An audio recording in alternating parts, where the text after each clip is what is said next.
আমরা জানি যে সুপ্রিম কোর্ট একেবারে কড়া নির্দেশ দিয়েছে যে আইন শৃঙ্খলা নিরাপত্তা সুনিশ্চিত করতে হবে রাজ্যকে, একেবারে উপযুক্ত কর্মী দিতে হবে রাজ্যকে। তারপরেও মাইক্রো অবজারভারকে চড় খেতে হয় পুলিশের সামনে। খুবই অন্যায়। মাইক্রো অবজারভারকে কারা মারলো ভালো করে খতিয়ে দেখতে হবে। বাচ্চা ছেলেটা তো সরকারি চাকরি করে, দেখবেন মুখটা দেখলে বোঝা যায় যে অত্যন্ত ভদ্র একটা ছেলে। এটা হতে পারে না, মানে আমি বলছি যে এ ধরনের ঘটনা ঘটতে পারে না, কিন্তু মানুষের কি অবস্থা মানে আপনি বলুন তো। লজিক্যাল ডিসক্রিপেন্সি কেন হলো, কি কারণে হলো? হ্যাঁ, বিএলওদের কাছে অন্য রাজ্যে সুযোগ থাকলো ওকে করে দেওয়ার, আমাদের রাজ্যে সুযোগ থাকলো না। রাজীব বন্দ্যোপাধ্যায় তার ছেলে ঠিক করেছে অতনু বন্দ্যোপাধ্যায় লিখবে না ব্যানার্জি লিখবে। চট্টোপাধ্যায় বাবার নাম লিখতো, ছেলে ঠিক করেছে না চ্যাটার্জি লিখবে। মুখোপাধ্যায় বাবা লিখতো, ছেলে ঠিক করেছে মুখার্জি লিখবে। তার জন্য ডাকছেন, এটার মানে কি? আর দিকে দিকে বিজেপি যা করছে তো তৃণমূলের সুবিধা হয়ে যাচ্ছে। দিকে দিকে বেছে বেছে মনে হচ্ছে তৃণমূলের সাথে আন্ডারস্ট্যান্ডিং করে বোধহয় এক একটা বিধানসভায় শুধু সংখ্যালঘুদের নাম, জীবিত সংখ্যালঘু 20 বছর ধরে রাজ্যে ভোট দিচ্ছেন, তাদের নাম যেভাবে 7 নম্বর ফর্ম ফিল আপ করে দেওয়া হচ্ছে, এ তো তৃণমূলের সুবিধা করে দিচ্ছে। তো পরিষ্কার সেটিং যে হিন্দুদের ভোট আমি বিজেপি পাবো, মুসলিমদের ভোট তৃণমূল কংগ্রেস পাবে। এইরকম বাইনারি এ তো কল্পনা করা যায় না।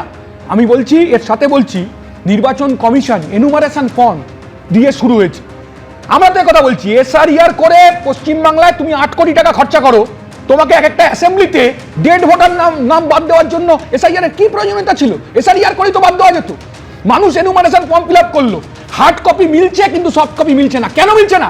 নির্বাচন কমিশনের অপদার্থতার জন্য। শুনে রাখুন, স্ক্যান করার কথা ছিল ইমেজ ফর্মে, স্ক্যান করেছে টেক্সট ফর্মে। সেই কারণে সাধারণ মানুষ, গরিব মানুষকে হেনস্থার মধ্যে পড়তে হয়েছে, হেনস্থার মধ্যে পড়তে হয়েছে।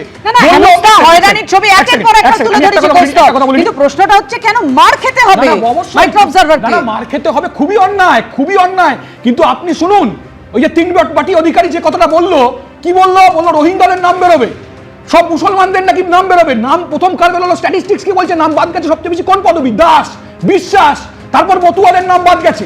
মানুষকে বিভাজিত করার চেষ্টা করছে তৃণমূল কংগ্রেস আর বিজেপি। আর এই 3 বাটি অধিকারী যখন তৃণমূলে ছিল তখন মাথায় ফেস টুপি পরে মুসলমান সেজেছিল, আর বিজেপিতে যাওয়ার পর প্রতিদিন হিন্দু হিন্দু হিন্দু হিন্দু করছে। এই রাজনৈতিক গিরগিটি, রাজনৈতিক গিরগিটি তৃণমূল বিজেপি যা করছে, পশ্চিমবাংলাকে অশান্ত করার চেষ্টা করছে। বিজেপি যেভাবে সংখ্যালঘুদের ওপর আক্রমণ করছে, সংখ্যালঘুদেরকে হিট করছে, এটাতে পশ্চিমবাংলার শান্তিপূর্ণ অবস্থাকে ধ্বংস করছে। মুখে বলছে রোহিঙ্গা, কজন রোহিঙ্গার নাম বাদ গেল? কজন ঘুষপেটিয়ার নাম বাদ গেল? বলতে হবে বিজেপিকে, দায়িত্ব নিয়ে বলতে হবে কথা। এসআরইআর করে যে সমস্যার সমাধান হতো, এসআইআর করে মানুষের কি লাভ হলো? অন্য রাজ্যে তো হয়নি এরকম লজিক্যাল ডিসক্রিপেন্সিতে। অন্য রাজ্যে তো বিএলওদের ওকে করে দেওয়ার চান্স ছিল, এ রাজ্যে বিএলওদের কোনো ক্ষমতা নেই।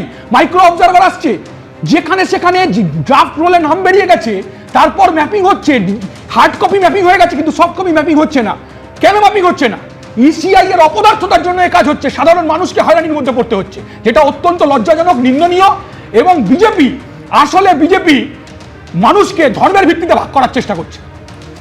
আমি একটা কথা বলবো, যে ইলেকশন কমিশনের যে একটা বেঞ্চ, তার বাইরে যে লোকগুলো কাজ করতে, তারা রাজ্য সরকারি কর্মচারী। যে পরিমাণ কর্মচারীকে দেওয়া উচিত ছিল, যে পরিমাণ ম্যান পাওয়ার দেওয়া উচিত ছিল, তা দেওয়া হয়নি। তার জন্য যে সমস্যাগুলো তৈরি হচ্ছে, এবং সমস্যাটা যেন তৈরি করার জন্যই এই বিষয়টা করা হয়েছে। এবিপি আনন্দ, এগিয়ে থাকে, এগিয়ে রাখে।